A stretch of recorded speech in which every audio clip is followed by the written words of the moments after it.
biraga difte duftesi wallahi so bajiran dirwa dugan jira iran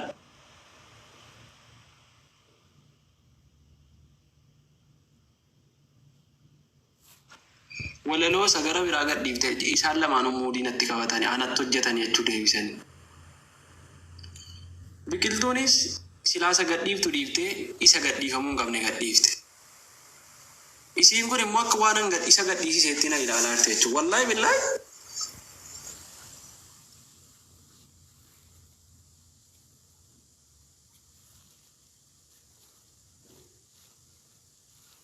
angidduutti rakkadhe bar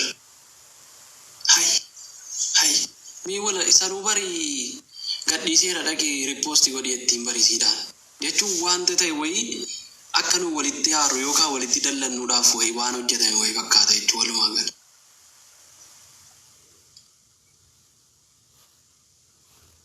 Awwalee galatoom. Situ gowwaa'ee dabariila situ gowwaa'ee dabari. Isi waa hubadhaa kaa awwalaloo lama hojjenne tokko kunoo walaloo biiftuudha hojjetame walaloo ajaa'ibaan surprise taatee itti yaade jechuudha hin gammaddi itti bakka miira keessa galtee walaloo yaade wayii isinii galee anaafisiidhaaf kan hojjetame biqiltuun bakka biiftuu buutee am qorataama ta'ee akkasitti waliin hojjenne kan doktor biiftuu jechuudha. Isiin immoo isa sana hojjenne dhiiftee isiidhaa hojjenne dhiiftee isa kan biraa isa mataa isii dhukkisuu gadhiifte fidde.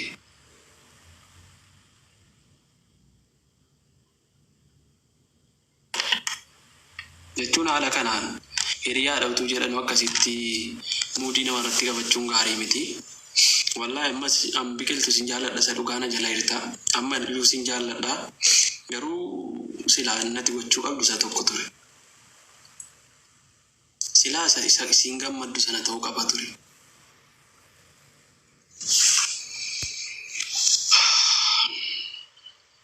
Maala nubbo gammachuu siin ilaala jedheen taa'ee bar gammadaan taa'eera bar. Wallahi dubbiin faallaa ta'e natti dhufe bar. Faallaa ta'e natti dhufe bar.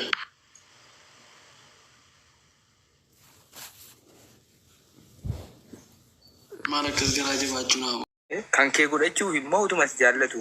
Yoo qabaan cimsin yoo gallakkifte ta'e namni kuni yookaan qixxeessaa yookaan nafsiyyaan isaa adda qoodamaa jechuudha. Tokkoon si jaallataa tokkoon bakka biraa ilaalaa jira sii galee. Ati ofii faafaami malee naan sitti amma irra keessatti naan waa tuqu kanati sii galuu qaba waa sii galee. Wanti sii galuu qabu sitti maan jira qabaa cimsi nama kanaa. Yeroo jirri walaloo waliin waraaban akkuma kanaa waan kana waan amma qixaatii kan cimsi waan akkasii si fayyada kee qofa godhachuuf murteessiseetta yoo ta'edha sii galee ijoolleen kun isiin walaloo godhachuuf murteessee jira yoo millee kootuma jedhee murteessallee waan jiru garuu duubatti hin beeku. Innis akkasii jaallatu dubbata garuu mucayyootti isii biqiltuu kanarraa onneensaa harka sadii keessaa harka tokko wayiin jaallata onneensaa gaafa laaltu kana inni miliisatti ciitiidhaaf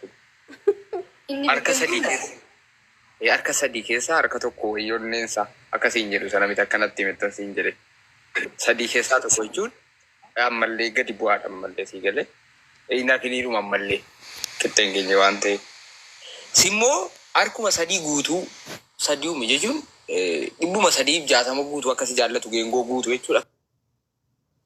Akkasii jaallatu dubbatasi garuu kan isii sanaa keessa of keessaa qaba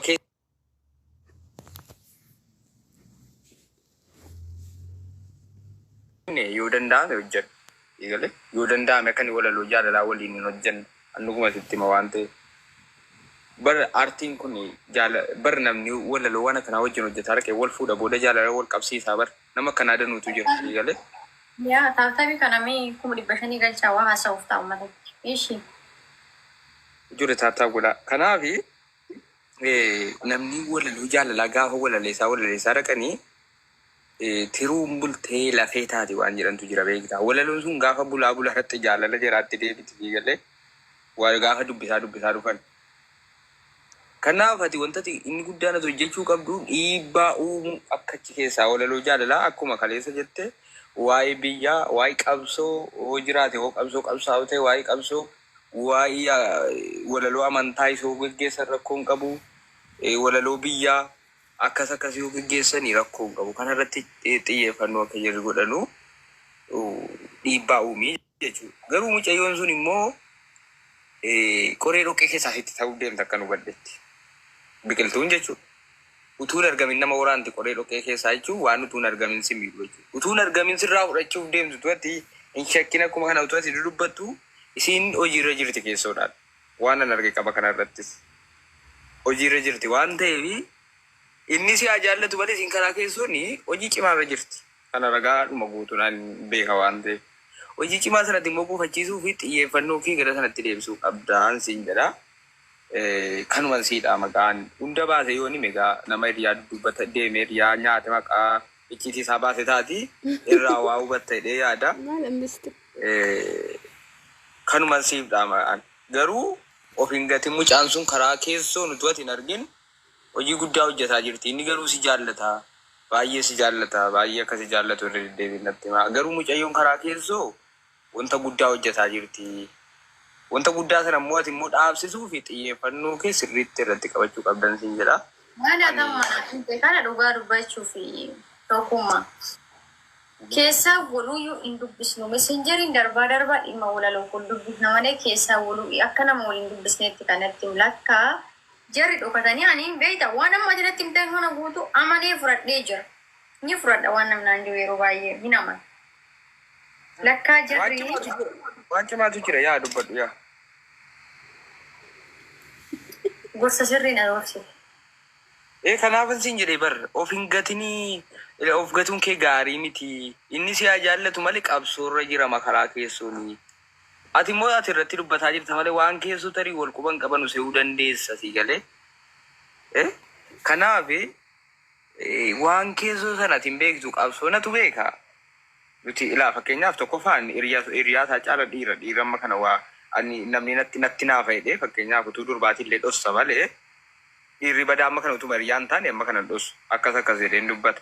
Tokkoffaan anan dhossu waan jiru. Galee karaa keessoo jarri kun mucaan qabsoo cimaarra jirti. Anamma fakkeenyaaf mucaa sana hin beeka. Sababa inni si jaallatuufan malee ishii sana min zamaan hin beeka biqiltuu jechuudha. Karaa feesbuukaallee karaa eenyullee. Garuu inni si jaallata waan ta'eef dirqama jechuudha si jaallachuun sababa isaa. Si galee awwooma ni jaallate jaalladhan siin jedhaa waan ta'eef. Nama inni filate hin filadha waan ta'eef. Si galee boodan nama ofii filadhee isaa fuudhee wajjin taa'uu hin danda'u. Wooma inni filate waliin annaqee manatti buna dhugee minaaminii jedha malee hin danda'u waan ta'eef. Wooma inni filate filachuun dirqama waan ta'eef ansitti si galee. Kanaaf mucaan karaa keessoo qabsoo guddaarra waan jirtu natti fakkaatti laanatti meeran jedhanii fakkaattiidha inima qaadiyaan namaa akka hin taanes qabsoo guddaarra waan jirtu natti fakkaatti. Ati waan kana irratti xiyyeeffannootu godhattee gaariidha. Yoo danda'ame paaspoortii isaa minaaminii kana fa'aa to'achuu yaale yoo danda'ameera ta'e wantoota akka karaa maannoo kana telegiraamii kanaa fi wantoota akkasii yoo danda'ame to'achuu yaale jechuudha barbaada. Keessattuu telegiraama waan akkasii kana nan beeka karaa walitti dhufeenyaan beeka waan ta'e kan hin fakkeenya sii ta'a jechuudha. To'achuu yaale. Ani gaa wannan kana sitti meefi wannan kana sitti meef akkasii jaallatu irra deddeebite waan inni natti muufan. Akkasii jaallatu waan inni natti muufan sii galee akkasii jaallatu waan inni filachuun koo dirqama waan ta'e fanan.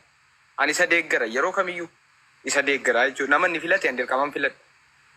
Maaliif isa deeggaran yoo nama keessi fuudhee mana keetiin dhufee buna dhuga waan ta'eef nama ofii filadhe arguu hin danda'an. Sii galee isuma fuudha waan ta'eef. Namuma inni fuudhe sana biraan hin deeman waan ta'eef nama inni filate sana hin filadhe. Yaada nan kennaa fi onni lakkinaan ta'uu jedhee okay si wajjin si filadheeraan jedha. Ati kanaaf xiyyeeffannoo kan kee icciitiiwwan sii kenne kana yoo danda'ame to'achuu yaale wantoota akka masanjara maannoo masanjara caalatti.